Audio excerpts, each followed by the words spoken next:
Porangni yopib beraman. Poralarimni yo'q qilib bera olasizmi? Shunaqa krem ko'rsating deb yozishibdi. Porani o'z aslida biz tushunib olishimiz kerak. Har bir yuzda har qanaqa koreysning yuzimi, har qanaqa yuzda pora bor.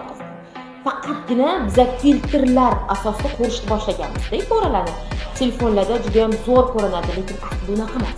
Ularni oldiga borib, ularda ham pora bor. Faqat kimlargadir u narsa ko'rinadigan, kimlargadir kimdadir ko'rinmaydigan poralar bor-da. Porani qisqartirish mumkin, lekin sizni genetikangizda, sizni yuzingiz individualniy tip hisobiga agar porangiz o'zi shunaqa ko'rinadigan bo'lsa, uni yo'q qilib bo'lmaydi. Buni prosta tan olish kerak.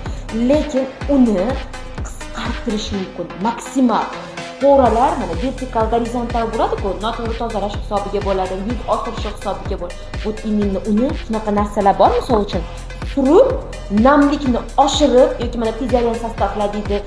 O'sha narsani qisqartirish mumkin. No degan joy bor. Siz yana nosog'lom hayot o'tasiz, o'sha hamma narsani to'xtatasiz, bo'ldi menda zo'r deb, ular yana ko'rinishni boshlaydi. Shuning uchun porangni yopib beraman desa, hujjatga ishonmaslik kerak.